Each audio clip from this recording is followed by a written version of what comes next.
Hello friends, இன்றைக்கு மிகவும் சுவையான முறையில் இறால் ரோஸ்ட் எப்படி பண்ணுறதுன்னு பார்க்கலாங்க. நான் வந்து டைகர் ப்ரான்ஸ் இன்றைக்கி யூஸ் பண்ணியிருக்கிறேன். நல்ல பெரிய பெரிய இறால். கடல் உணவுகளிலே இறால் நண்டு இதெல்லாம் வேறு லெவல் டேஸ்ட்டில் இருக்குங்க. இதோட சுவையை சொல்லவே முடியாது, அவ்வளோ ஒரு சுவையில் இருக்கும். இது பண்ணுறது ரொம்ப ஈஸி தான். பாருங்கள், நான் வந்து ஒரு 300 கிராம் இறால், நல்ல பெரிய இறால் நல்லா க்ளீன் பண்ணி எடுத்து வச்சுருக்கிறேன். அப்புறம் வந்து சின்னோண்டு இஞ்சி துண்டு, ஒரே ஒரு காரமான பச்சை மிளகாய், ஒரு 4-5 பல் பூண்டு, இதை நச்சு நல்லா சதைச்சி எடுத்துக்கோங்க. அப்புறம் தேவையான அளவு எண்ணெய், ஒரு ½ லெமன்லேருந்து லெமன் ஜூஸ் ஊற்றிக்கோங்க, பெரிய லெமன்லேருந்து. அப்புறம் ஒரே ஒரு பெரிய வெங்காயத்தை சின்னதாக கட் பண்ணி வச்சுக்கோங்க. அப்புறம் கொத்தமல்லி, கருவேப்பிலை, அப்புறம் சில்லி பவுடர், அதாவது வத்தல் பொடி 1 டேபிள் ஸ்பூன், மிளகு பொடி 1/2 டேபிள் ஸ்பூன், அப்புறம் தேவையான அளவு உப்பு, கொஞ்சோண்டு மஞ்சள் பொடி, அவ்வளோதான். இப்போ வந்து இந்த ப்ரௌன்ஸை வந்து நம்ம எலுமிச்சஞ்சாறும் வத்தல் பொடி, மஞ்சள் பொடி, பெப்பர், உப்பு எல்லாம் போட்டு நல்லா மிக்ஸ் பண்ணி ஒரு 10 மினிட்ஸ்க்கு நம்ம இதை ஊற வைக்க போகிறோம்.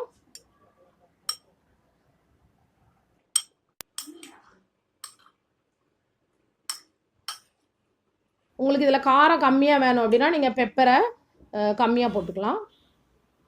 இப்போ நான் பேனில் ஒரு கடாயில் ஆயில் ஊற்றிருக்கிறேன். ஆயில் சூடானதுக்கப்புறம் வெங்காயம் மட்டும் போட்டுக்கோங்க. இதில் வந்து நம்ம கடுகு, சீரகம், மற்ற இதெல்லாம் எதுவுமே ஆட் பண்ண போகிறதில்ல.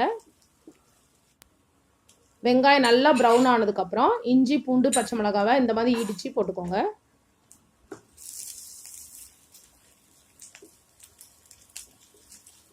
இஞ்சி பூண்டு பேஸ்ட்டை நல்லா வதக்கிட்டு இப்போ இறாலை இதில் சேர்த்துடலாம்.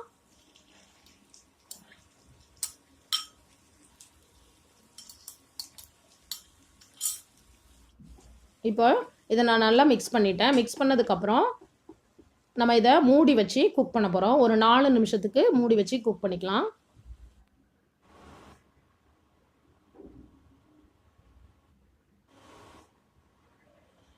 நாலு நிமிஷத்துக்கு அப்புறம் ஓப்பன் பண்ணி பார்த்துருக்கேன். இறால் வந்து நீங்கள் ஒரு 4 அல்லது 5 நிமிஷம் வரை தான் குக் பண்ணணும். ஓவர் குக் பண்ணால் அவ்வளோ நல்லா இருக்காது.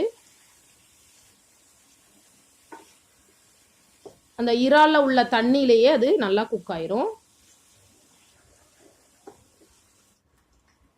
இப்பொழுது சுவையான இறால் வறுவல் ரெடி ஆகிட்டு, கொஞ்சோண்டு மிளகு பொடி லைட்டாக மேலே தூவிட்டு, கொத்தமல்லி இலையும் கருவேப்பிலையும் நம்ம லாஸ்ட்டில் தூவிக்கலாம்.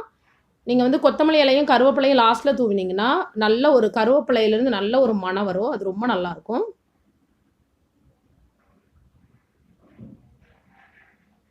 இப்போ மிக்ஸ் பண்ணி விட்டுடலாம். நான் வந்து இறால் குழம்பு எப்படி பண்ணுறதுன்னு இந்த வீடியோவோட எண்டு ஸ்க்ரீனில் கொடுக்குறேன். நீங்கள் வந்து செக் பண்ணி பார்த்துக்கோங்க. இது வந்து சாம்பார் கூட, மிளகு ரசம், தக்காளி ரசம், புளி ரசம் கூட, ரைஸு, புளி ரசம் அல்லது தக்காளி ரசம், ஏதாவது ஒரு ரசம் வகைகள் கூட இந்த மாதிரி நீங்கள் இறால் வறுவல் பண்ணி சாப்பிடலாம்.